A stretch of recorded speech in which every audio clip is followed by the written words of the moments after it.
Assalamualaikum warahmatullahi wabarakatuh. Waalaikumsalam Waalaikumsalam. warahmatullahi wabarakatuh. Hadirin yang kami hormati, ibu-ibu sekalian, teman-teman semua, selamat datang, selamat bergabung kembali di program pengajian online yang diselenggarakan oleh Masjid At-Thohir Los Angeles.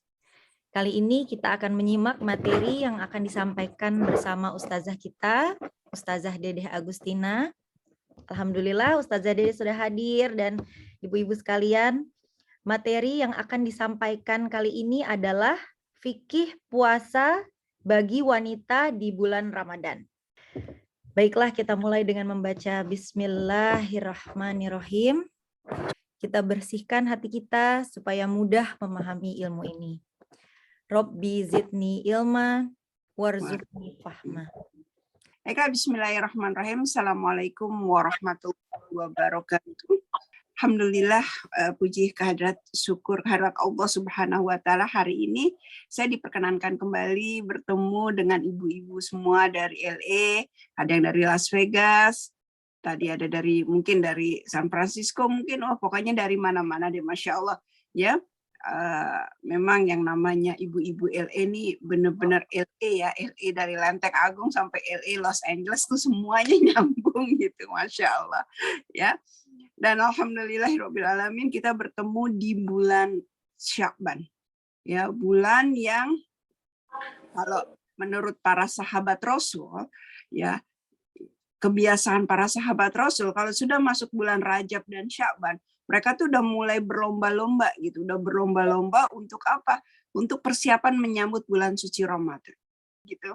Siapa ya yang udah nikahin anak? Ya, itu sebulan sebelum pernikahan, ibu-ibu tuh biasanya kalau mau nikahin anak ini apa namanya? Bertanduk gitu.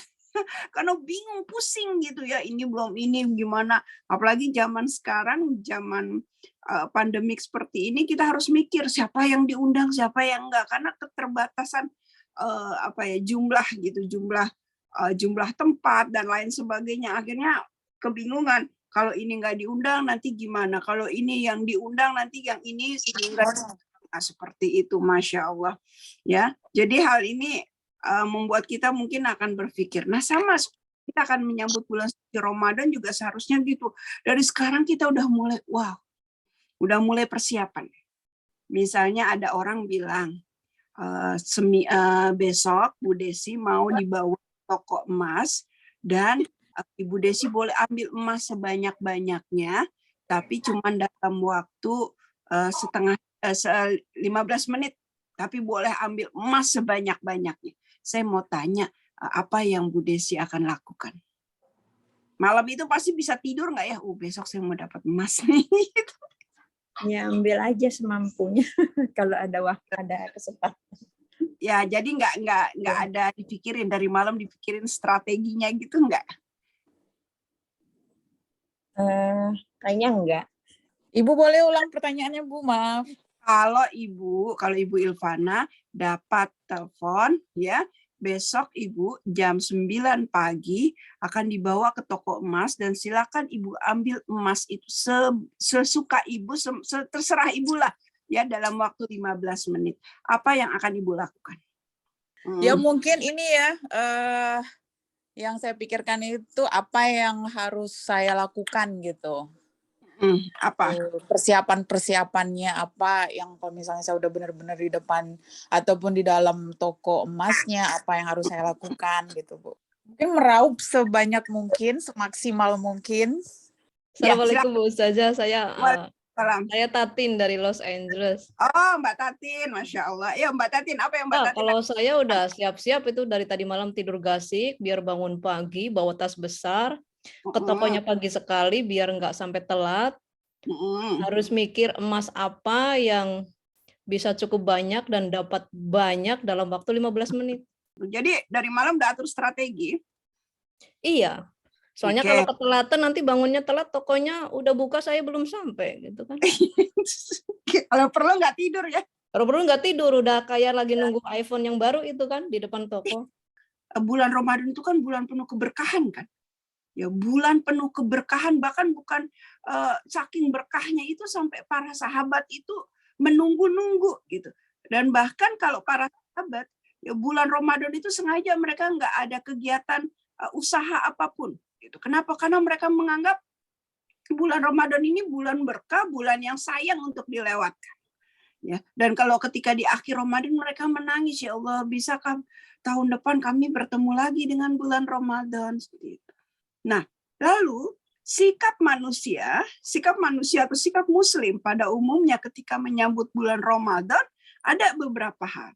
Yang pertama, ya udahlah Ramadan, ya udah Ramadan, nanti begitu datang, ya pokoknya kita tahu di bulan Ramadan itu banyak keberkahan, ya udah nanti pas di bulan Ramadan ya ambil aja deh gitu. Kayak kita masuk ke toko emas tadi gitu, ya udah besok datang ya semampu ambil aja lah yang ada di dekat, apa gimana, raup ya sebanyak-banyaknya mungkin ya, mau emas putih, mau emas kuning, mau emas emas yang 24 karat, emas yang 17, yang 17, yang 23, ambil aja deh gitu. Ya tidak ini gitu pas sampai di sana. Ada. Dan yang kedua, ada yang memang sudah memikirkan, oh, apa nih yang akan saya lakukan? Apa yang akan saya lakukan di bulan Ramadan agar semua keberkahan-keberkahan itu nggak luput dari saya. Nggak luput dari saya. Pokoknya saya harus sudah memikirkan, kayak tadi Mbak Tatin, dia bilang bawa karung dari rumah, bawa tas besar dari rumah. Ya, seperti itu. Juga tadi Mbak Ilvana juga seperti itu. Pokoknya ambil seraup sebanyak-banyaknya. Mbak Desi juga gitu, ambil sebanyak-banyaknya. Tapi kalau Mbak Tatin tadi ada tambahan. Dia udah mikirin emas mana yang mau diambil. Berarti dia udah sering ke toko emas gitu ya. Dia paham, oh ini kayaknya kalau emas di daerah sini itu emas-emas yang mahal, yang sebelah sini nih yang karatnya lebih dikit gitu. Jadi udah paham gitu. Ya, udah paham karena udah pernah mungkin ke toko emas itu. Udah ada ini. Nah, yang ketiga, ada tipe yang ketiga, biar lebih banyak lagi ya, dia ngajak teman. Karena mungkin dia udah tahu toko emasnya gede gitu ya. Dia ajak teman, ajak Mbak Kiki, ajak Mbak Ira gitu, ajak suaminya, ajak anaknya. Cuman mereka dibilang kamu ngambil aja ya, gitu. Kamu ngambil semau kamu, tapi aku dapat gitu. Ya, gitu. Tapi kamu nanti dapat, tapi aku juga dapat gitu, insya Allah gitu. Nah, ini yang ketiga, ngajak sama-sama. Ya, nah di bulan Ramadan kayak gitu juga kita. Ya, kita ajak keluarga kita semuanya. Ketika kita ngajak, ya, maka yang diajak dapat pahala, yang mengajak sama dapat pahala, tapi nggak berkurang pahala yang diajak, Masya Allah. Contoh apa? Kalau kita memberikan makan orang yang berbuka puasa, orang yang puasa tadi, pahalanya dapat. Ya, kita nggak puasa, misalnya kita nggak puasa, atau kita puasa, kita dapat double pahala kita dan pahala orang yang kita kasih makan iftar tadi, Masya Allah. Itu orang ngajak kan, ya. Terus kemudian kita ngajak orang, yuk kita tadarusan. Kita tadarusan dapat pahala buat kita, ya. Kemudian orang yang orang yang kita ajak kemudian dia ikut tadarus, dia dapat pahala dan kita dapat pahala juga, Masya Allah. Ya, enak seperti itu. Ya. Kira-kira kalau kita kalau kita ada strategi, kira-kira yang dapat banyak kan yang mana nih? Mbak Kiki deh biar cepet. Mbak Kiki, kira-kira banyakan yang dapat yang mana nih? Yang nanti kita lihat aja lah di sana di toko aja deh nanti, atau dari rumah udah strategi. Yang udah strategi. Yang udah strategi pastinya gitu kan. Dia udah tahu nih celah-celahnya, udah tahu. Bahkan kalau perlu dari hari ini kan katanya hari ini ya dapat teleponnya, besok perginya hari ini udah ngintip toko emasnya kayak gimana gitu. Ya, toko emasnya kayak gimana gitu. Dan kalau untuk Ramadan kan kita semuanya udah pernah Ramadan. Dan ustadz-ustadz yang banyak deh, saya rasa ustadz-ustadz di manapun ya yang membicarakan tentang Ramadan keistimewaan udah banyak deh, pasti udah banyak. Makanya saya sekarang ini cuman ya karena kita perempuan suka belanja, suka emas ya, saya pakai begitu aja gitu ya, pakai logika seperti itu aja. Kita harus ada strategi. Puasa tahun ini saya harus dapat lebih banyak. Ya, kita bikin strategi nih di Ramadan kali ini. Dan ini tidak terlambat. Kita masih ada sekitar 25, 26 atau itu hari lagi ke depan. Ya, masih sebulan lagi lah gitu ya, masih sebulan lagi, hampir sebulan lagi ya untuk kita bikin strategi. Bikin strategi gimana biar kita bisa meraup sebanyak-banyaknya keberkahan di bulan Ramadan, dan yang kita ambil itu juga adalah keberkahan yang memang the best-nya keberkahan. Masya Allah. Masya Allah, the best-nya keberkahan. Apa sih the best-nya keberkahan? Ya, saya izin share screen.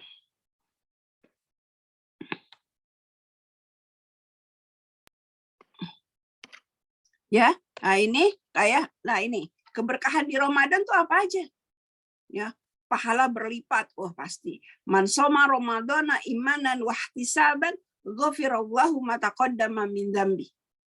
Ya, itu itu yang buat yang kedua, diampuni dosa.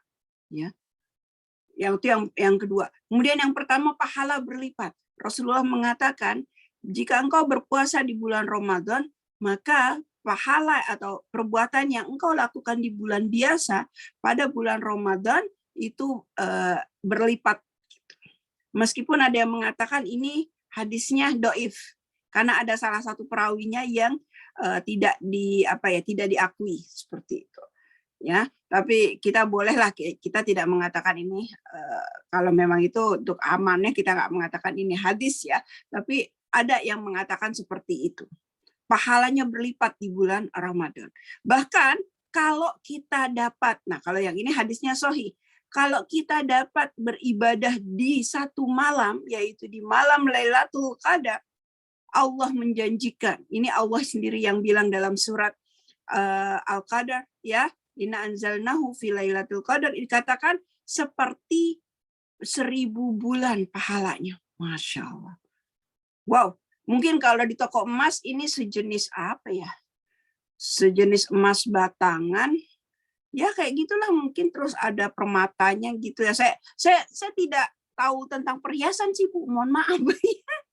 Ini salah ngomong. Saya kurang tahu tentang perhiasan, tentang yang bagus-bagus tuh saya kurang tahu lah ya, diamond atau apa gitu. Ya di sini di sini ada museum tentang emas gitu, tentang perhiasan bagus-bagus. Saya pernah ke sana, tapi tetap aja bagi saya semuanya bagus. Ya, bagi saya semuanya indah. Ya, saya tidak tahu mana yang nilainya value-nya high value, mana yang rendah, saya nggak tahu. Ya, bagi saya. Nah, ini pahala berlipat. Ya, ini Masya Allah. Ya, di bulan malam Lailatul Qadar. Wow. Ya, itu kalau kita bisa mendapatkan malam Lailatul Qadar, Masya Allah, seperti hidup 100 bulan, 1000 bulan, maaf, atau sekitar 83 tahun ya, tanpa dosa, seperti kita hidupnya itu ibadah terus. Masya Allah. Wow, kita nih sekarang kayak saya udah hidup 50 tahun di dunia ini. Ya oke. Mungkin saya ketika balik itu umur 13 tahun. Ya berarti 50 diambil 13 sekitar 37 ya. 37 tahun lah sudah nanggung dosa sendiri. Ya. Wallahu alam deh itu. Saya sedih kalau mikirin itu. Ya. Apakah ini kalau kita kiri dengan kanan ini misalnya ada timbangan dosa dan timbangan pahala. Ya. Wallahu alam kita di sebelah mana. Makanya saya kalau orang sekarang nanya saya, Bu Dede udah berani mati belum sekarang? Ya udah berani, udah kalau Allah ambil cabut nyawanya udah berani. Jujur saya akan jawab belum. Takut apa? Bukan takut matinya, tapi apa? Takut membayangkan kehidupan setelah kematian. Karena ya Allah, dosa saya kalau ya Allah.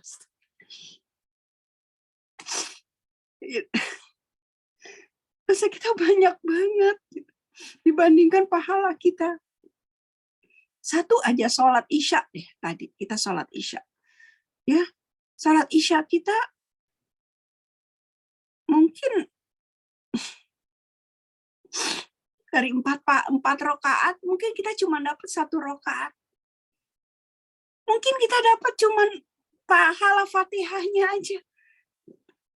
Ya, dibandingkan dengan dosa kita hari ini, wallahu a'lam bishawab. Ya. Kemudian doa keberkahan Ramadan yang ketiga adalah dimasukkan ke dalam surga, Masya Allah. Seperti bayi yang baru lahir. Ya.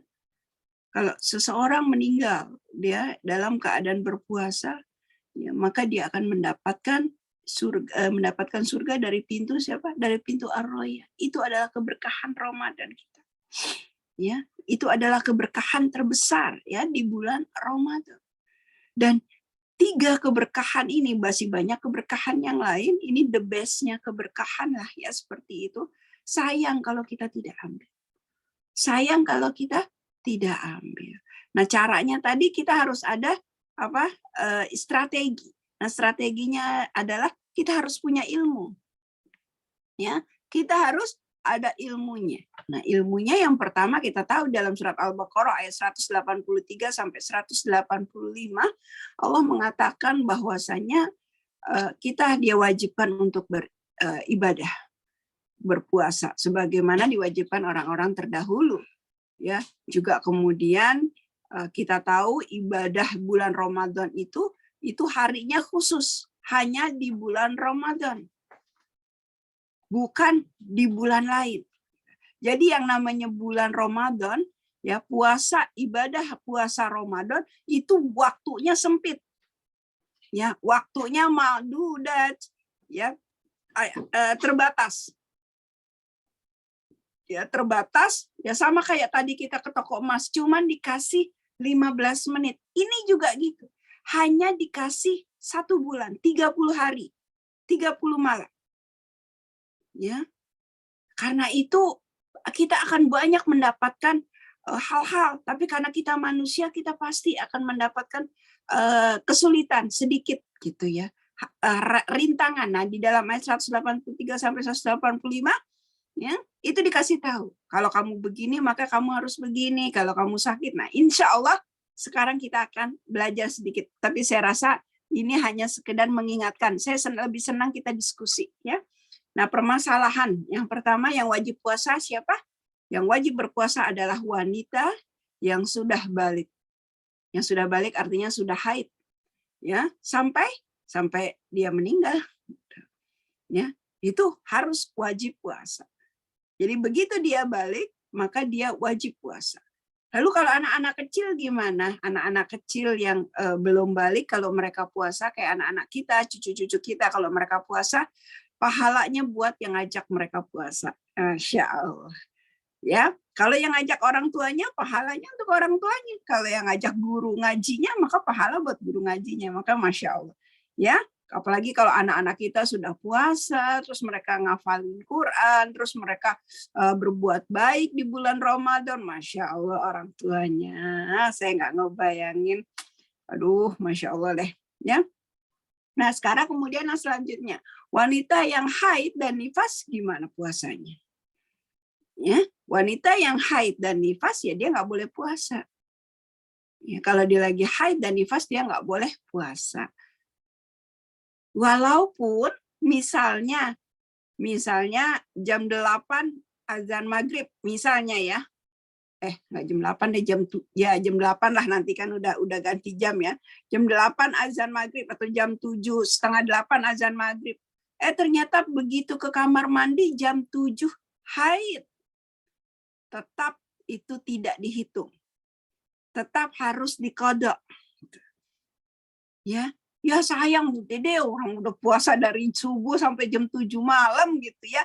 Tinggal 30 menit lagi. Ya tetap itu harus diqadha.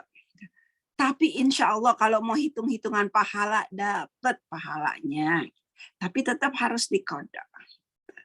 Ya, tetap harus diqadha untuk yang haid ini. Nah, kemudian yang nifas, sama yang nifas juga begitu.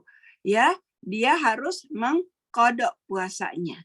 Karena dia nifas. Nifas ini ya karena melahirkan, tapi bisa ada nifas ya, nifas karena dia keguguran itu kan juga dia nifas juga kan seperti. Jadi untuk orang yang haid dan nifas dia harus mengqada puasanya. Ya. Nah, untuk ibu yang hamil dan menyusui ini ada dua pendapat. Ada yang mengatakan ya untuk ibu hamil dan menyusui, kalau ini berbahaya bagi bayinya, maka mereka tidak wajib qada, hanya bayar fidyah saja. Contoh, ibu-ibu yang menyusui bayinya, tapi ini susunya yang ASI eksklusif gitu ya. Nah, kalau dia menyusui, terus kemudian nanti kalau dia puasa, nah kemudian anaknya jadi diare, jadi masuk angin atau gimana, maka dia wajib untuk bayar fidyah saja, tidak wajib qada. Tapi zaman sekarang nih Masya Allah, ada pompa. Jadi kalau malam kita bisa stok air susu ibu. Jadi sebenarnya bisa aja kalau mau gitu ya. Jadi malam itu kita benar kayak sapi perahannya. Wah, terus siangnya itu anak kita tetap dapat ya, bisa sebenarnya. Kalau zaman dulu kan nggak ada alat memerah susunya itu ya jadi harus benar-benar disusuin gitu. Tapi kalau zaman sekarang ada bisa dipompa ya itu sebenarnya sih nggak ada masalah gitu. Tapi takut nanti jadi untuk ke bayinya tuh nggak akan jarang ada masalah gitu. Tapi kalau memang dia nanti berbahaya, dia boleh hanya membayar fidyah saja, tidak perlu diqada. Ya, ini untuk wanita hamil dan menyusui. Oke. Nah, kemudian yang kedua ya, minum obat supaya tidak haid. Boleh nggak sih? Boleh. Kayak orang mau ke Mekah ya, mau umroh gitu, dia minum obatnya supaya nggak haid, jadi umrohnya bagus gitu. Boleh, tapi ada tapinya, belum selesai. Boleh dia minum obat supaya nggak haid, jadi dia puasanya full 30 hari boleh, tapi ada tapinya. Dia termasuk yang dikategorikan zolim. Kenapa zolim? Karena Allah sudah mengizinkan orang yang haid untuk tidak puasa, tapi harus qada. Jadi nggak perlulah dia sampai minum obat. Ya, nggak perlu dia sampai minum obat supaya tidak haid. Tapi kalau dia ternyata minum obat dan memang dia tidak haid selama sebulan, ya sudah, dia memang wajib puasa selama sebulan. Ya, oke. Nah, waktu mengqada puasa ini mulai dari bulan Syawal, ya, itu udah boleh mengqada. Dari bulan Syawal sampai bulan Sya'ban. Jadi di luar Ramadan itu kita boleh qada. Ya. Nah, kecuali yang pertama Idul Fitri nggak boleh, Idul Adha dan hari Tasyrik itu nggak boleh. Nggak boleh berpuasa untuk qada ya. Itu hari-hari yang diharamkan untuk berpuasa. Nah, ini waktu mengqada. Nah, Aisyah radhiyallahu an, itu dalam sebuah riwayat yang sahih, dia pernah mengqada puasanya di bulan Sya'ban, di sekarang ini. Ya, mungkin waktu itu kalau bulan ini musim panas mungkin ya, mungkin kalau bulan Sya'ban itu udah masuk musim dingin, mungkin puasanya itu di Ramadannya di musim dingin, jadi mengqadanya biar waktunya tuh lebih sedikit mungkin gitu. Jadi Aisyah radhiyallahu an pernah mengqada puasa di bulan Sya'ban. Nah, kemudian yang selanjutnya mencicipi makanan, boleh nggak sih selama Ramadan? Boleh selama Ramadan. Ya, contohnya gitu. Sekarang saya mau nanya nih untuk mencicipi makanan nih. Aduh, saya nggak bisa ngebuka siapa ya? Mbak Kiki aja deh, Mbak Kiki boleh di-unmute, Mbak Kiki? Ya, Ustazah. Oke, Mbak Kiki, kalau Mbak Kiki kan bilang mencicipi makanan ya Mbak Kiki ya? Iya. Nah, kumur-kumur kan juga boleh ya di bulan Ramadan ya? Boleh. Kalau kita kumur pakai kuah sup boleh nggak? Nggak boleh. Kan kumur, nggak dimakan. Tapi kuah supnya itu ambil pakai sendok sayur kan agak lumayan tuh kan. Tahu kan sendok sayur, masukin ke mulut, terus Terus buang, boleh nggak? Nggak boleh. Nggak boleh, benar. Iya, karena kalau misalnya kumur-kumurnya dengan kuah sup, nanti kalau nempel kuah supnya gitu, jadi membatalkan puasa nggak ya? Nah, kok jadi nanya? Kalau menurut saya nanti itu malah jadi puasanya berasa kuah sup gitu di mulutnya. Ya, puasanya berasa kuah sup. Atau jadi bingung. Oke, kan kalau ini Mbak Kiki dulu mungkin waktu SMA tahu ya, lidah kita ini yang depan ini untuk merasakan apa asin ya. Apa sih? Pinggir itu asin ya, depan ini pahit. Saya kok lupa. Ada yang tahu nggak sih? Ibu-ibu ada yang tahu nggak? Kok saya lupa sih. Ustazah, boleh saya tanya sesuatu nggak? Ini videonya apa boleh di on kan? Kayaknya seperti tidak ada videonya Ustazah. Boleh. Oh ya, saya mati ya. Jadi nggak kelihatan suara. Karena share screen, coba boleh klik. Oke, jadi gimana ini? Kalau begini, enggak kayaknya. Sekarang masih videonya masih off. Nah, sekarang sudah bisa ya. Oke, kelihatan? Ya, kelihatan. Kelihatan nih. Sayanya kelihatan. Kelihatan, Ustazahnya kelihatan. Tapi share screen-nya sepotong ya? Iya, jadi separuh. Kayak gitu. Aduh, nah ini dia jadi masalah. Soalnya saya pakai ini nih, pakai tablet jadinya. Ya. Pakai tablet. Oke. Saya tanya lagi deh kalau gitu. Ada nggak ya di antara ibu-ibu mungkin yang tahu lidah kita dibagi-bagi merasakan kiri kanan itu apa? Ada nggak Bu yang tahu? Boleh dong minta. Yang bawah. Iya, oke. Iya, Bu. Yang bawah manis, Ibu. Yang bawah. Manis, terus? Yang paling kanan rasa asam. Belakangnya kanan, yang di belakang itu rasa asin. Sebelah kiri adalah rasa asam. Dan belakang rasa asin.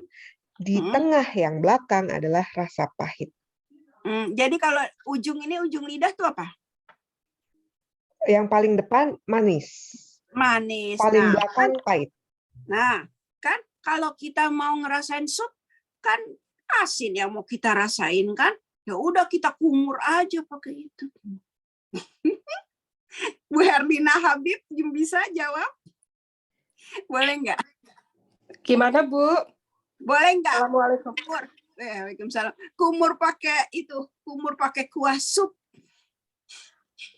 Sepertinya sih tidak boleh. Soalnya kan berarti kalau kita bikin misalnya kita bikin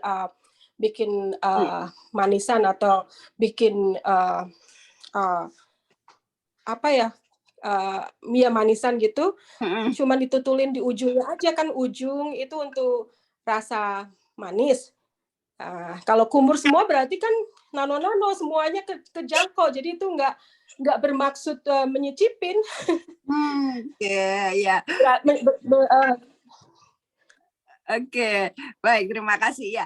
Saya pernah dapat pertanyaan ini dari ibu-ibu. Waktu itu saya pernah pertama kali dapat pertanyaan ini, ya itu ketika saya ngisi di kajian di BPPT, ya di kantor BPPT di Jalan Tamrin situ, ya. Kan dia bilang, Bu Dede, ini kan kalau depan ini, apa tadi yang depan itu? Untuk asin, depan tadi untuk apa? Pahit.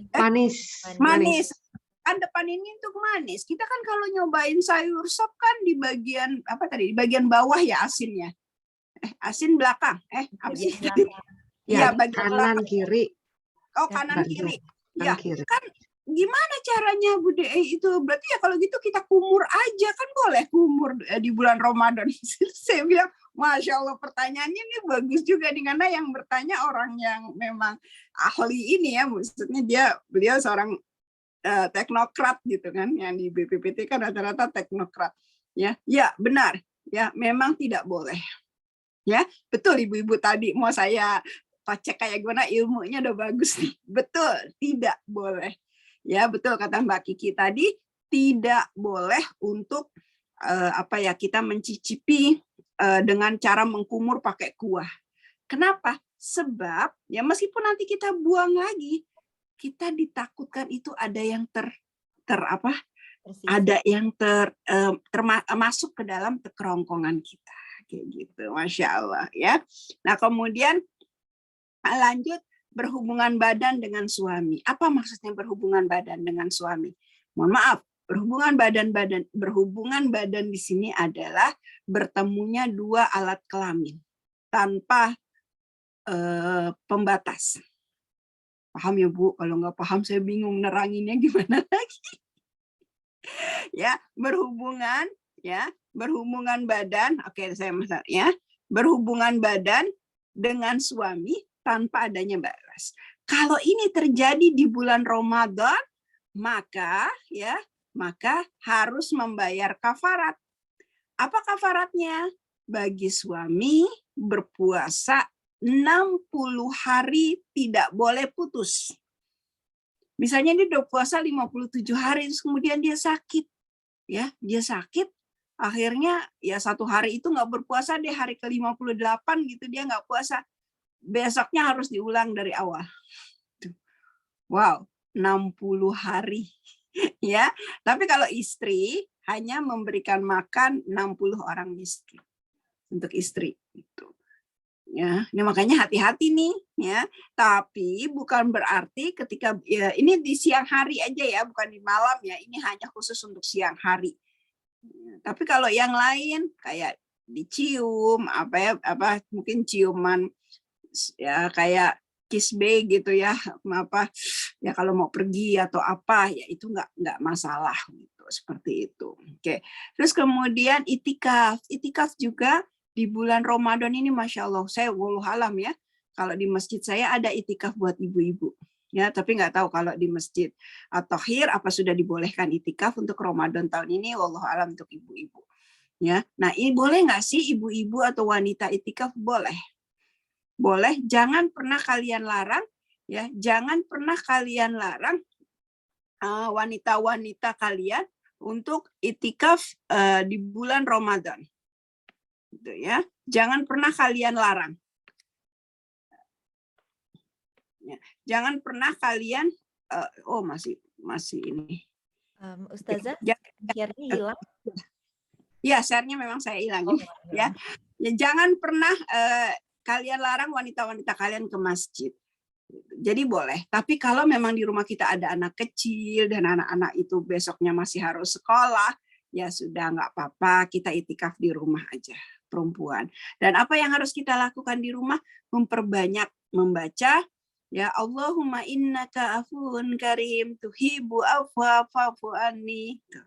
Ini dilakukan oleh Aisyah radhiyallahu anha. Ketika Aisyah merasa iri, laki-laki boleh itikaf di masjid, sementara dia harus di rumah. Ya, lalu kata Rasulullah, kalau kamu ingin dapat pahala yang sama, bacalah Allahumma innaka afuwun karim tuhibbu afwa fa'fu anni. Masya Allah.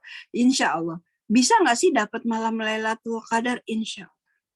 Jadi malam Lailatul Qadar itu bukan hak prerogatif orang-orang yang di masjid aja. Kita yang di rumah pun, kalau memang karena suatu hal kita tidak bisa beriktikaf, ya misalnya karena suatu hal lah, kita nggak tahu, mungkin karena pandemi kan, kita bisa meraih malam Lailatul Qadar tuh dari rumah, insya Allah.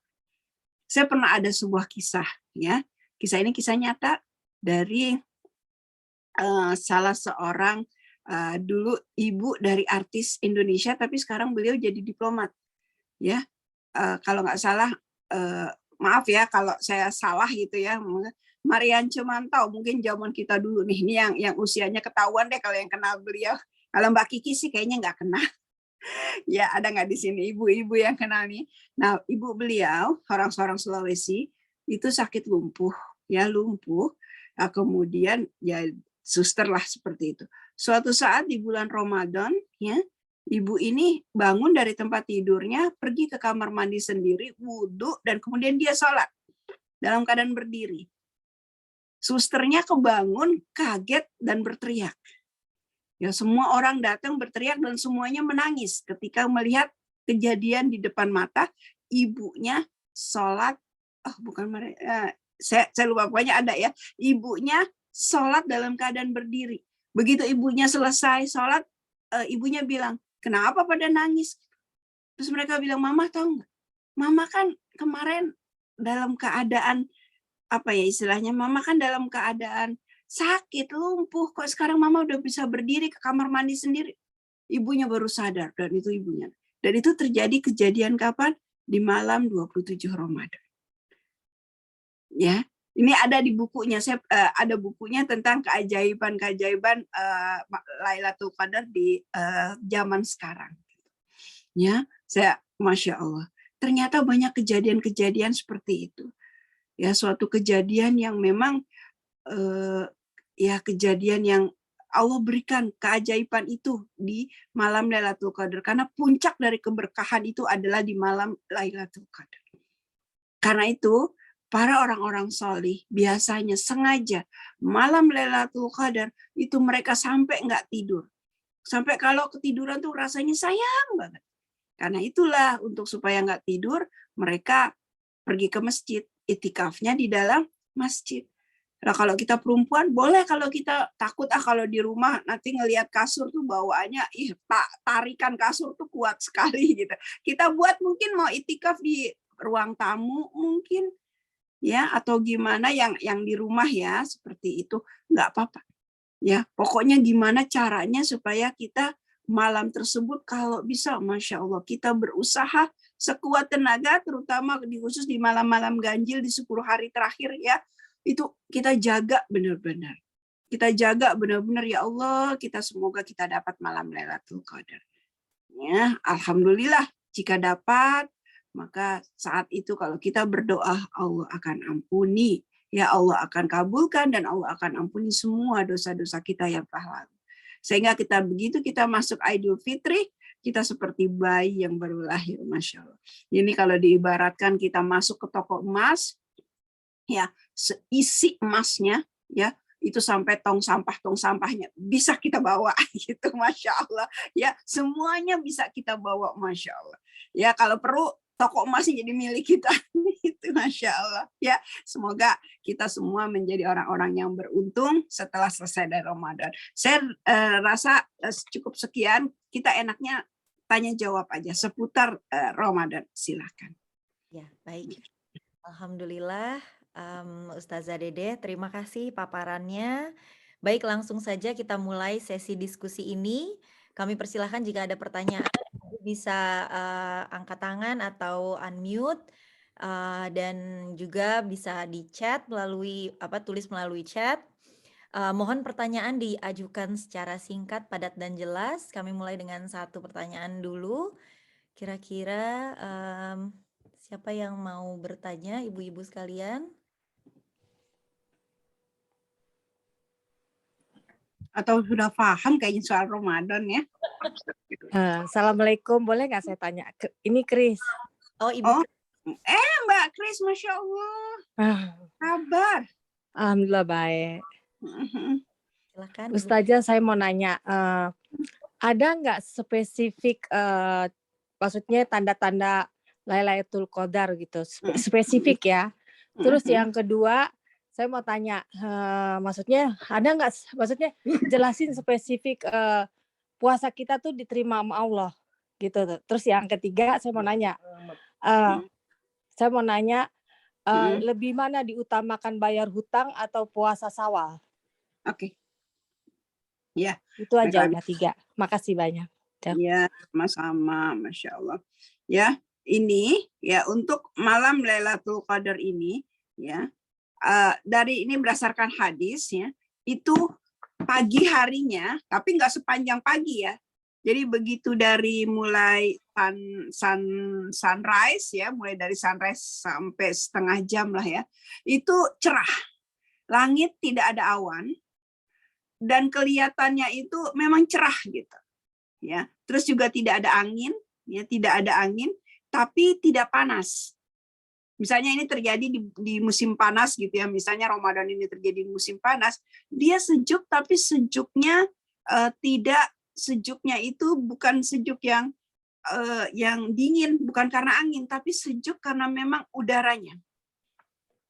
Itu yang kelihatan besoknya. Ya seperti itu. Itu hadis. Nah, kalau malamnya, tapi ini untuk orang-orang tertentu ya, ada beberapa orang yang di dalam buku yang saya baca tadi itu melihat langsung, tapi ada sebagian yang mengatakan tidak seperti itu. Jadi salah satunya ya, ini mungkin Israiliyat atau apa, saya tidak berani, pohon-pohon menunduk karena malaikat pada turun.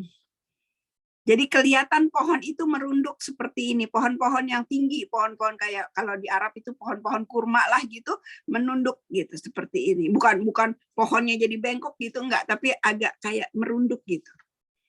Seperti itu.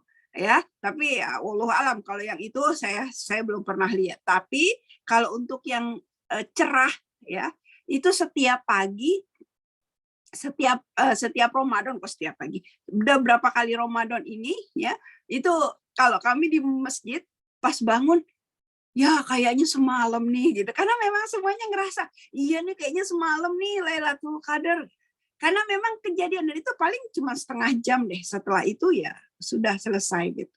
Nah biasanya habis subuh, habis kajian subuh di masjid, pas sudah suruk, kita keluar ngelihat. Kalau yang papi semuanya rata-rata, ya kayaknya malam ini, tadi malam Lailatul Qadar, aduh saya tidur lagi. Pasti nggak ada yang bilang alhamdulillah saya semalam nggak tidur gitu, pasti ya tidur lagi. Dan memang salah satu cirinya itu, malam itu adalah malam terberat untuk ibadah. Ya, malam-malam yang lain kita sanggup nggak tidur, tapi pas malam Lailatul Qadar tuh ada aja gangguan. Makanya ya itu dikatakan benar-benar dapat. Jadi kalau udah malam nih kok kayaknya ngantuk banget ya, nggak biasa-biasanya gitu. Nah, itu kalau memang itu terjadi di malam ganjil, ada kemungkinan itu malam Lailatul Qadar.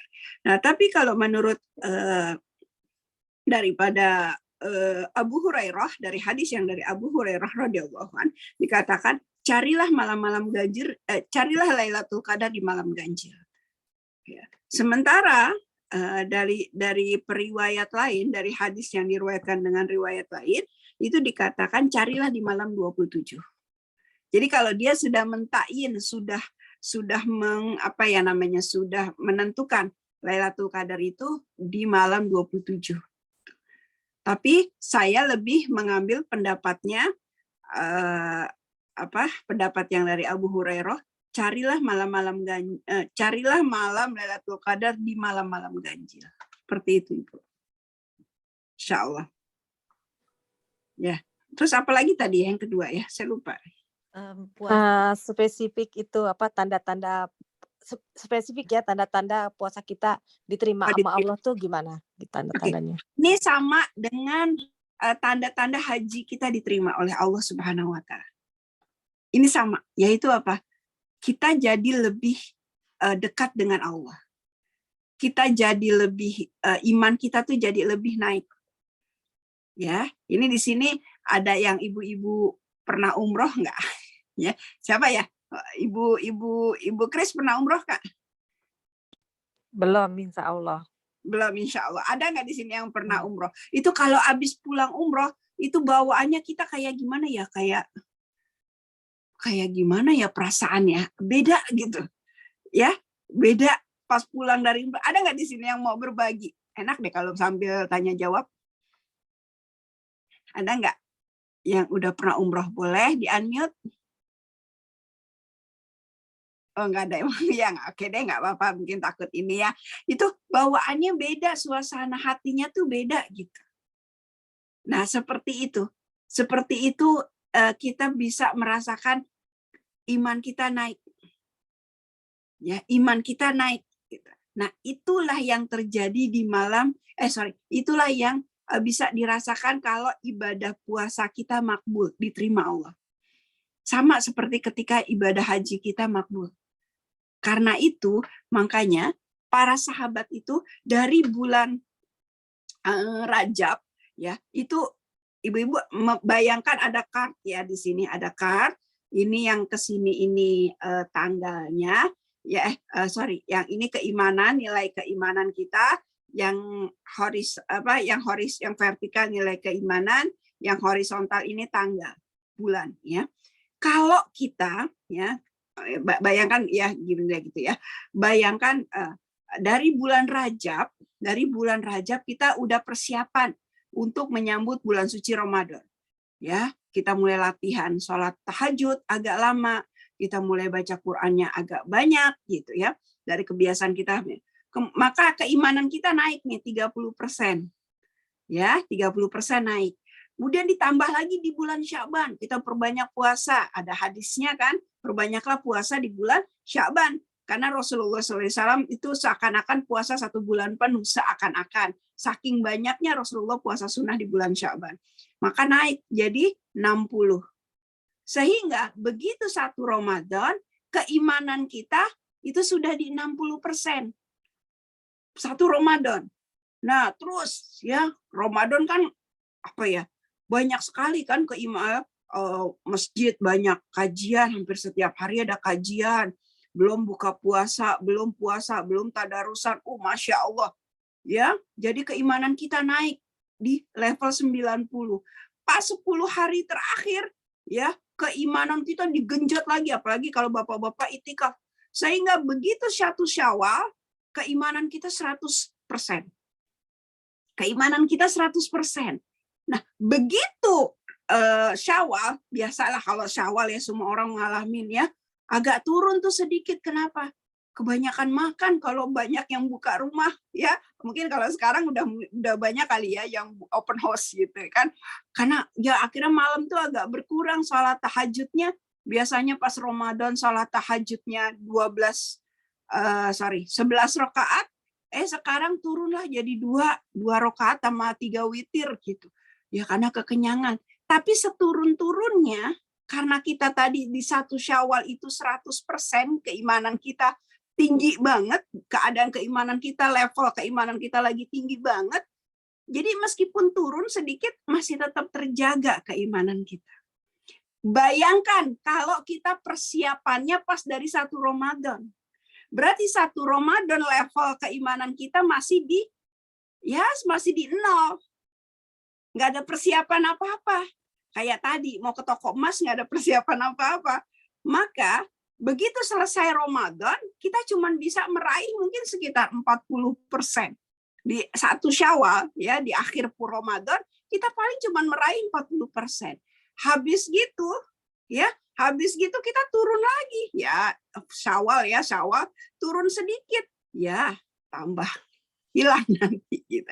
Tapi kalau ibadah puasa kita diterima oleh Allah, itu kelihatan apa, kita jadi lebih baik.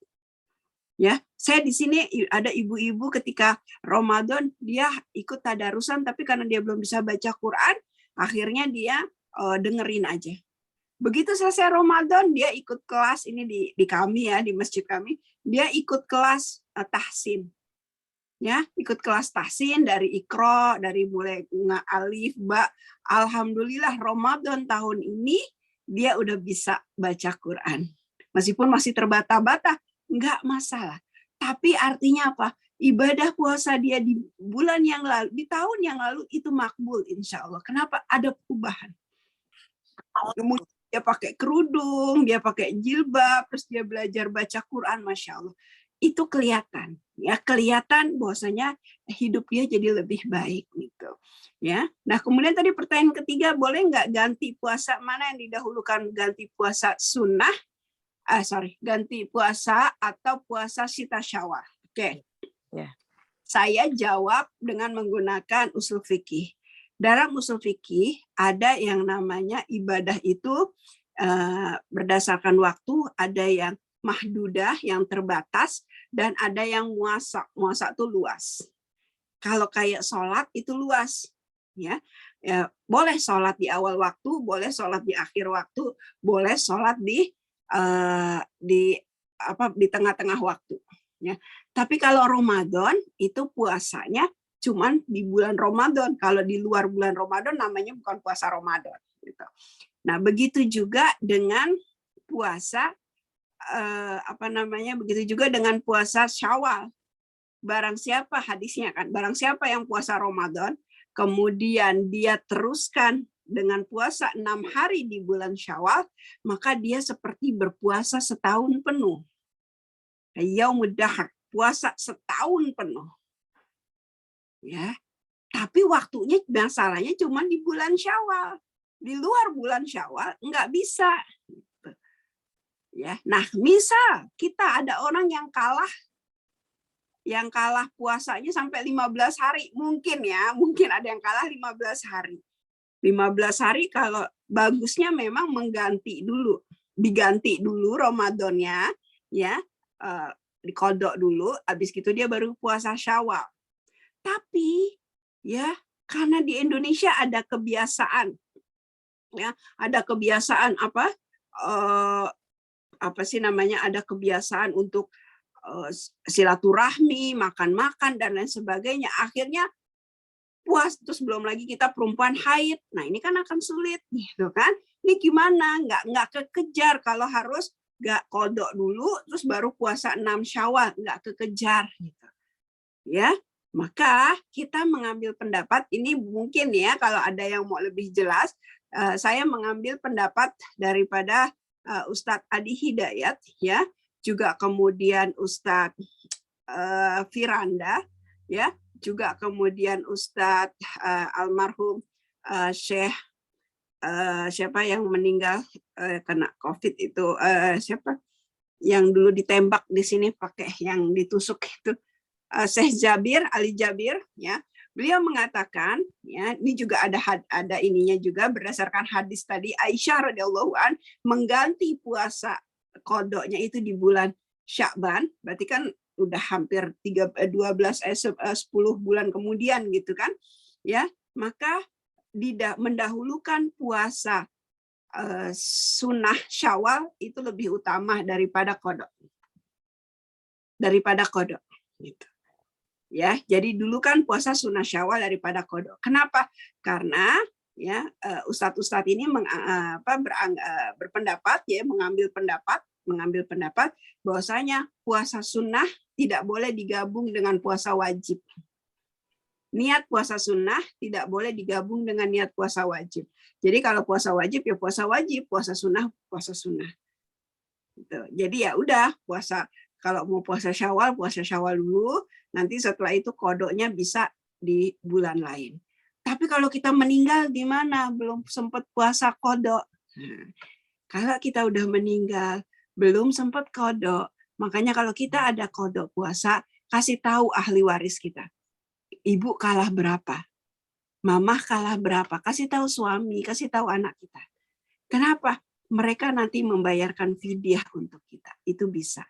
Dalilnya sahih, ya Rasulullah SAW, aku punya seorang ibu dan dia masih punya hutang puasa. Apa yang mesti aku lakukan? Hadisnya riwayat Bukhari Muslim. Lalu Rasulullah bilang bayarkan hutangnya dengan membayar fidyah. Itu lebih utama. Jadi kalaupun na'udzubillah min dzalik kita belum sempat bayar qada dan Allah sudah wafatkan kita bisa membayarkan fidyah. Kenapa? Karena keutamaan daripada puasa 6 Syawal itu bagus sekali. Gitu. Jadi kalau ibu-ibu yang merasa agak kesulitan, boleh mendahulukan puasa sunnah Syawal. Itu satu pendapat, ya. Nah kemudian pendapat yang kedua ini diambil oleh Ustadz Abdul Somad, ya, Ustadz Abdul Somad. Beliau mengatakan ya udah puasa Syawalnya dan puasa kodok, ya, puasa kodoknya digabung. Gitu. Jadi puasa kodok tapi niatnya di bulan Syawal jadi digabung. Beliau mengambil pendapat boleh menggabungkan dua puasa, niat puasa sunnah dengan puasa kodok. Itu kalau pendapat Ustadz Abdul Somad. Tapi kalau ibu tanya saya lebih mengambil kepada pendapat Ustadz Adi Hidayat, ya, yang mengatakan bahwasanya lebih baik kita berpuasa sunnah Syawal dulu, kemudian setelah itu baru kodok. Kalau memang kita rasa tidak sanggup. Tapi kalau kita sanggup, misalnya cuma kalah 3 hari, bagi saya lebih baik puasa kodok dulu, baru ambil 6 Syawalnya. Gitu, Ibu. Agak ribet atau mau diringkasin lagi? Sudah jelas, terima kasih Ustazah Dede. Ada satu pertanyaan lain. dari Ibu Herlina. Silakan Ibu. Iya, terima kasih atas kesempatannya. Bismillahirrahmanirrahim. Ustadzah, saya ada pertanyaan tentang tentang surat Al-Qadar ayat 34 ya. Bismillahirrahmanirrahim. Ini berarti mulai dari Lailatul Qadri khairum min alfis sahr. Tanazzalul malaikatu waruhu fiha biidzni rabbihim min kulli amrin. Pertanyaan saya di sini itu tentang turunnya malaikat dan waruhu. Itu apa, minta penjelasannya, apakah ruh-ruh dari orang-orang meninggal juga akan turun ke dunia, datang ke dunia mengunjungi kita? Kebetulan saya baru kehilangan ibunda saya, jadi saya mau minta penjelasannya. Terima kasih sebelumnya, Bu. Assalamualaikum. Waalaikumsalam. Menurut ahli tafsir, ini yang dimaksud dengan waruhu fiha, ini adalah malaikat. Gitu. Ya, malaikat yang turun, ya Allah memberikan izin kepada malaikat ya untuk turun ke muka bumi pada orang-orang yang tentu yang Allah izinkan ya, untuk mengkabulkan semua doanya pada malam tersebut dan untuk mengampuni dosanya. Tapi ada juga malaikat yang tidak dapat tugas, tapi malaikat yang lain turun, itu waruhu fiha. Gitu. Seperti itu. Oh, bukan roh-roh orang yang meninggal. Ya, betul. Lalu gimana dengan ruh orang-orang yang meninggal yang tadi kita berharap mudah-mudahan beliau turun lagi yang seperti itu? Ya, itu insya Allah ruh kalau sudah ada di Allah, insya Allah tidak akan pernah turun lagi. Kalaupun kita melihat, misalnya kita tiba-tiba melihat kayaknya bapak kita biasanya ada di kursi goyang, terus kemudian kita ngelihat beliau kayak lagi ada di kursi goyang gitu, itu bukan setannya, bukan apa, itu adalah khadam.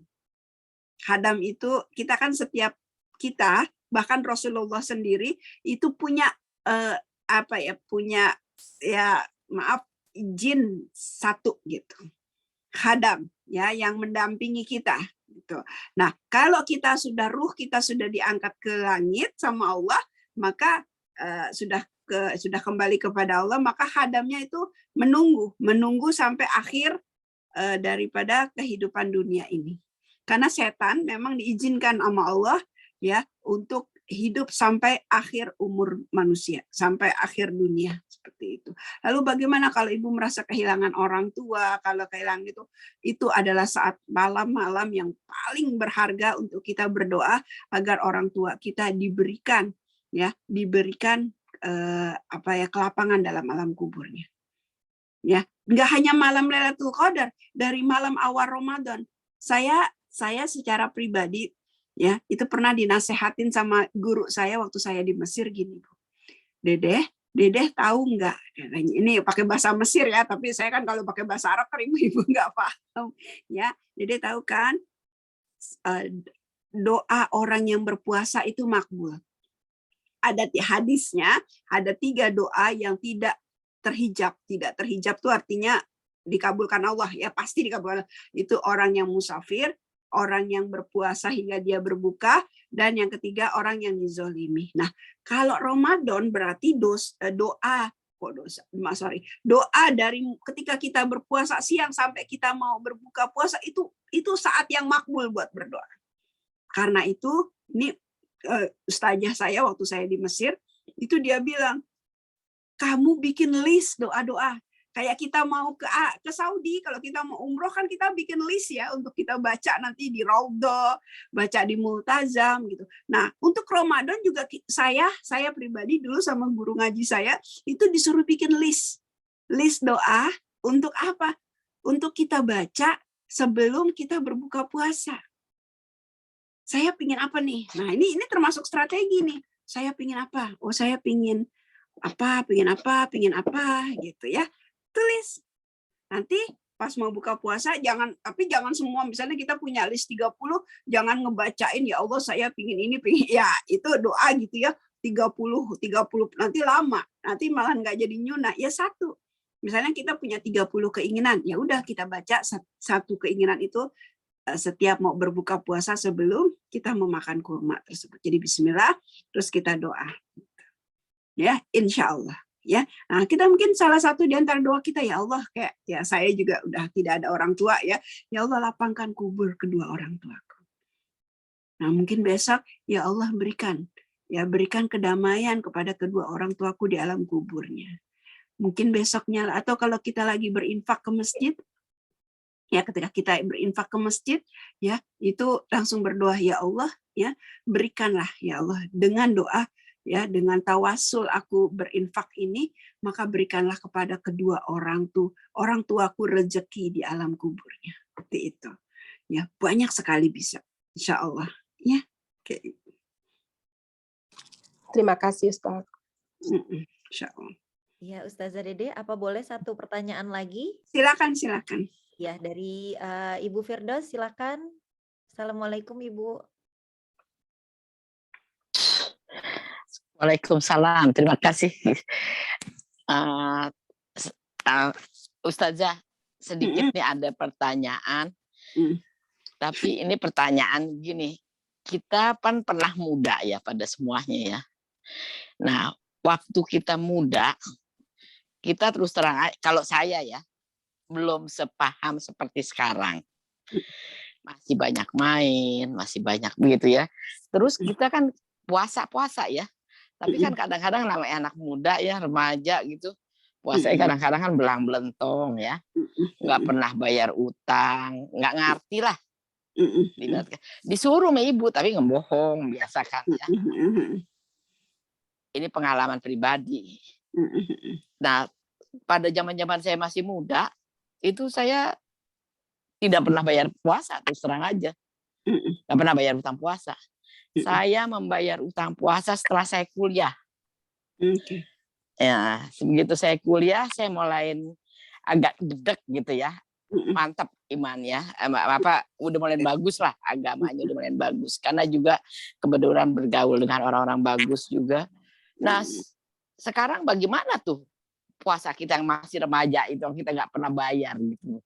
Bukan ini, apalagi yang pernah puasa bolong di zaman-zaman SMP, SMA bilang puasa nggak puasa ya. Itu tapi kita sadar itu salah, dosa, sekarang baru tahu. Tapi penyesalan itu kayaknya nggak bisa kita bayar sekarang dong ya. Gimana Ustazah menurut Ustazah? Terima kasih Ustazah, gitu aja. Ya, Assalamualaikum warahmatullahi wabarakatuh. Waalaikumsalam warahmatullahi wabarakatuh. Ya, jadi gini Bu, ya kita tahu ya, yang sudah lalu sudah lalu. Tapi ini saya memberikan ini, kalau memang Ibu bisa kira-kira boleh. Ya, kalau Ibu sekarang masih kuat, Ibu kuat, saya pengen bayar kodoknya nih, boleh. Ibu kira-kira Ibu dapat haid misalnya kelas 1 SMP.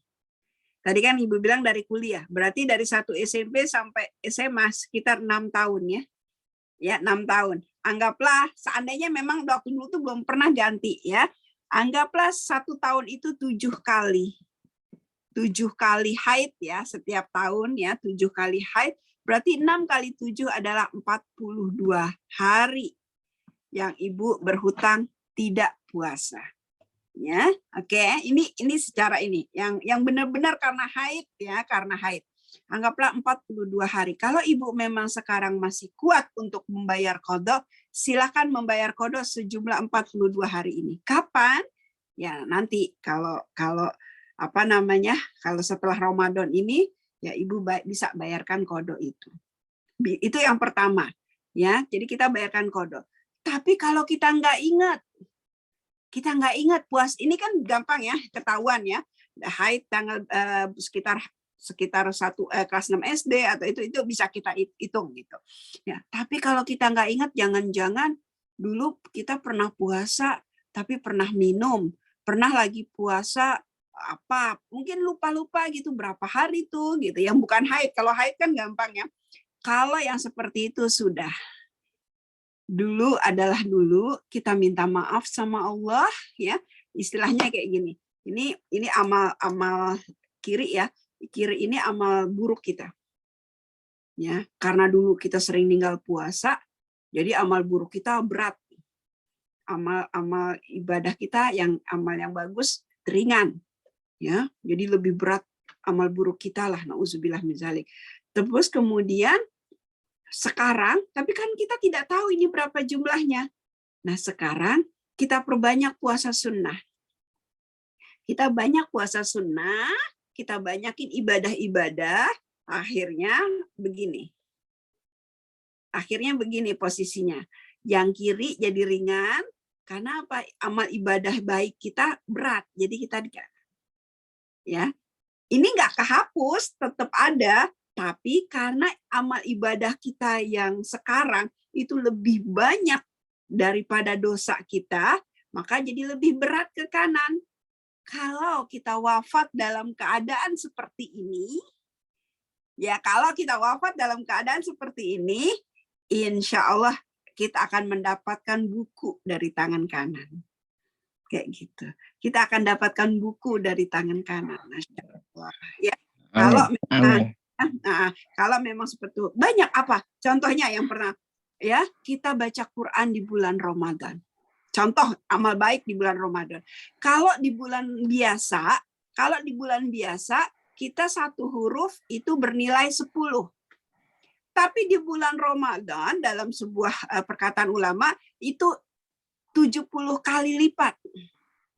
70 kali lipat pahalanya dibandingkan hari biasa. Berarti 10 kali 7 berapa? 70. 700. Satu huruf. Ini kalau mau hitung-hitungan ya, tadi kan hadis ini. Mansoma Ramadan imanan wahtisaban, dengan penuh keimanan dan perhitungan. Artinya kita punya strategi ini perhitungan. 701 huruf. Kalau kita khatam, banyak banget. Ada berapa huruf kalau kita khatam? Masya Allah. Ya Bismillah aja itu 17. Ya, belum Al-Fatihah itu udah banyak. Belum sampai Anas, kita baca dari Al-Fatihah sampai Anas 30 juz. Subhanallah. Itu kalau sekali khatam. Kalau 2 kali khatam apa nggak begini? Timbangan amal baik kita jadi banyak. Terus kemudian kita sholat tahajud, kemudian kita sholat tarawih, kemudian kita ngasih orang berbuka puasa. Masya Allah. Makanya kata Allah, kata Rasulullah hadis, barang siapa yang meninggal di bulan suci Ramadan, itu insya Allah surga balasannya. Tapi ya itu, kalau dia banyak pahalanya, kalau dia meninggal di bulan suci Ramadan dalam keadaan maksiat, ya enggak juga. Jadi dia lebih berat di sini, Masya Allah, subhanallah. Gitu. Jadi yang lalu sudahlah. Tapi kalau untuk haid, kita bisa hitung. Nah, tapi kalau ibu sekarang dalam keadaan sudah nggak kuat untuk bayar ganti, ibu bisa bayarin fidyah. Kalau ini juga saja, kalau kita kita kan juga setelah ini kan setelah kita sadar ya, kita kan juga puasa bayar utang, terus puasa sunnah banyak kita kerjakan.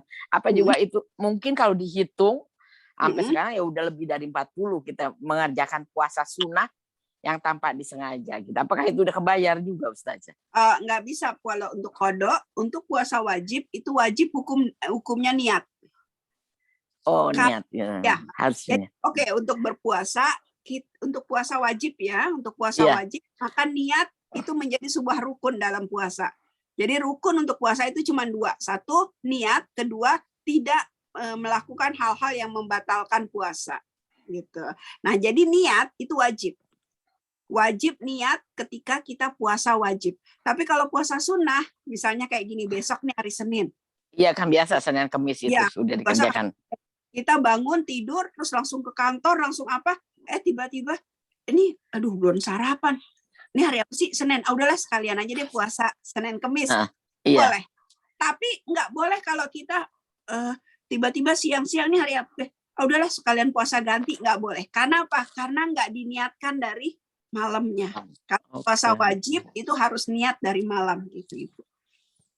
Jadi mau ganti, Ibu harus niat ini untuk puasa ganti. Kecuali itu Ibu niat puasa ganti boleh. Iya. Terima kasih Ustazah. Iya, sama. Terima kasih. Assalamualaikum. Waalaikumsalam. Terima kasih Ki. Terima kasih. Sama-sama Ibu. Ustazah Dede, ini boleh satu lagi pertanyaan terakhir dari Tatin. Silakan Mbak Tatin. Assalamualaikum. Khairan Ibu Kiki. Iya. Assalamualaikum Ustazah. Waalaikumsalam warahmatullahi wabarakatuh. Ya, kita kan sudah tahu kalau berhubungan suami istri di siang hari itu ada fidyahnya. Kafarat, Tapi ya, kalau kafarat. dalam jika ada suami istri dalam kondisi safar, misalnya perjalanan naik pesawat 7 jam, setelah sampai tempat memang belum waktunya karena safar kan mereka tidak puasa. Terus mereka melakukan hubungan suami istri masih pada siang hari. Itu seperti apa, Bu Ustazah? Jazakillah khairan.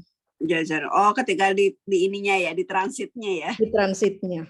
Iya, itu berarti kan mereka lagi dalam keadaan nggak berpuasa. Iya.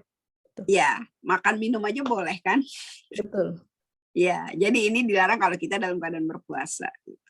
Berarti itu tidak harus membayar fidyah karena memang posisinya sedang safar, jadi membayar hutang safarnya saja itu ya yang bolong. Iya, betul. Karena kan dia dalam keadaan nggak berpuasa. Betul. Iya. Ya, jazakillah. Jazanallah. Ya, baik. Sepertinya sudah tidak ada pertanyaan lagi, Ustazah Dede. Ini juga udah larut ya di Maryland. Baru setengah 12 kok. Baru setengah 12. Iya, baik. Ibu-ibu sekalian, terima kasih banyak atas pertanyaan dan partisipasinya. Sesi diskusi kita tutup. Kami mohon doa penutup dari Ustazah Dede. Dan juga ada doa untuk teman kita, Ibu Rum, yang sedang sakit. Mohon doa. Apakah ada lagi dari ibu-ibu sekalian yang memohon doa? Ada lagi, Ibu? Ibu. Atau tadi siapa ibunya? Tadi ada yang baru kehilangan, siapa, Bu? Siapa tadi? Ibu Herlina. Bu Herlina, siapa nama almarhumah mau kita doakan? Ibu Sudia Sarjo Subian. Ibu Sudia Subian. Ibu Dia Subian. Sudia Subian. Subian. Oke, almarhumah Ibu Sudia Subian. Betul? Terima kasih, Ibu. Ya. Eyang saya baru meninggal juga, almarhum Ibu Hartinah binti Amin Kosasih Purbo Saputro. Binti Amin aja ya? Iya, saya akan tulis. Oke. Ya, almarhumah. Oke. Ada lagi yang sakit? Ibu Rum aja ya, insya Allah. Ya, baiklah, kita istighfar 3 kali. Astaghfirullahaladzim, astaghfirullahaladzim, astaghfirullahaladzim. Alhamdulillahirabbil alamin. Hamdan syakirin, hamdan na'imin, hamdan yuafi ni'mahu wa yukafi'u mazidah. Ya Rabbana lakal hamdu kama yanbaghi li jalali wathikal karim wa azimi sultanik. Radina billahi rabba wa bil islami dina wa bil muhammadin nabiyya wa rasulah. Allahumma nawwir qulubana binuri hidayatika kama nawratal arda binuri syamsika abadan abadan birahmatika ya arhamar rahimin. Allahumma salli ala Muhammad fil awalin, Allahumma salli ala Muhammad fil akhirin, Allahumma salli ala Muhammad fil mala'il a'la ila yaumiddin. Rabbana la tuzigh qulubana ba'da id hadaitana wa hab lana min ladunka rahmah innaka antal wahhab.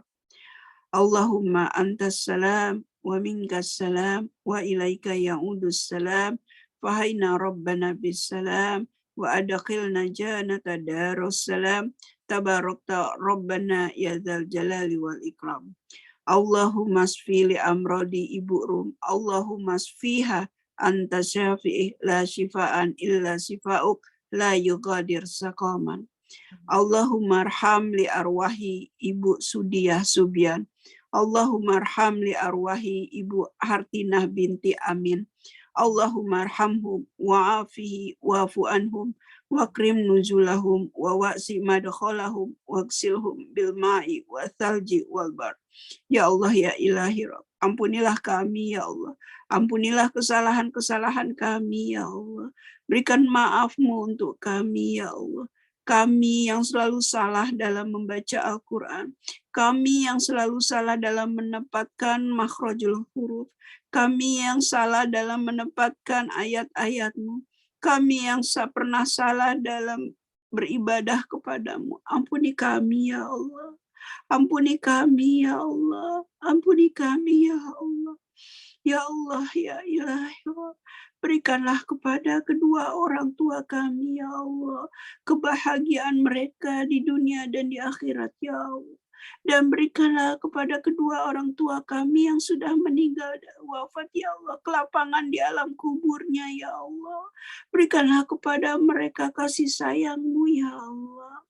Ya Allah, ya Ilahi Rabb, sayangilah anak-anak kami dan pasangan kami, ya Allah. Sayangilah dimanapun mereka berada, ya Allah. Bimbinglah anak-anak kami dimanapun mereka berada, ya Allah. Tetapkanlah mereka dalam keadaan iman dan Islam kepadamu, ya Allah. Ya Allah, ya Ilahi Rabb, Engkau yang maha mengetahui, ya Allah. Izinkan kami, ya Allah, izinkan kami dan keluarga kami untuk bisa beribadah di bulan suci Ramadan dengan penuh keimanan, ketakwaan, dan kesehatan, ya Allah, serta kekuatan. Berikan kami semua yang ada di sini kesehatan untuk bisa beribadah dengan sempurna di bulan suci Ramadan ini, ya Allah. Ya Allah, ya Ilahi Rabb, berikanlah kepada anak-anak kami, ya Allah, yang sudah waktunya untuk menikah. Berikanlah kepada mereka jodoh yang terbaik, ya Allah, bagi mereka dan bagi kedua orang tuanya, ya Allah. Dan berikanlah kepada mereka jodoh orang-orang yang bisa membawa mereka ke surga, ya Allah. Berikanlah kepada mereka jodoh orang yang bisa membawa mereka menjadi insan yang lebih baik. Ya Allah, ya Ilahi Rabb, ampuni kami, ya Allah. Rabbana hablana min azwajina wa dzurriyyatina qurrata a'yun waj'alna lil muttaqina imama. Rabbighfir lana wa liwalidina warhamhum kama rabbawna shighara. Rabbana atina fid dunya hasanah wa fil akhirati hasanah wa qina adzabannar wa adkhilna jannata ma'al abrar. Ya Aziz, ya Ghaffar, ya Rabbal Alamin. Subhana rabbika rabbil izzati amma yasifun. Wassalamu ala mursalin. Walhamdulillahi rabbil alamin. Amin, amin, ya Rabbal.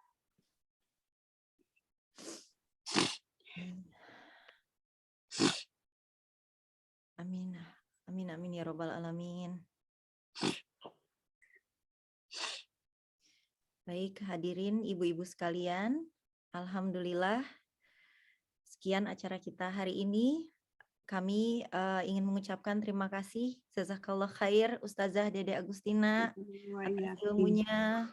Semoga kajiannya, semoga ibu-ibu sekalian bisa mengamalkan kajian hari ini, insya Allah. Amin, amin, amin, insya Allah. Dan jazakumullah khairan kepada semua ibu-ibu yang telah berpartisipasi dalam kegiatan kali ini. Akhir kata, saya Kiki selaku moderator undur diri. Mohon maaf lahir dan batin apabila ada kesalahan. Subhanaka Allahumma wa bihamdika asyhadu an la ilaha illa anta astaghfiruka wa atubu ilaik. Semoga Jazakallahu khairan semuanya. Terima kasih. Selamat tidur. Semoga Terima kasih saja. Kembali semuanya dalam pengajian online Masjid At-Thohir Los Angeles dengan tema yang berbeda. Wabillahi taufik wal hidayah. Wassalamualaikum warahmatullahi wabarakatuh. Waalaikumsalam warahmatullahi wabarakatuh. Assalamualaikum warahmatullahi wabarakatuh.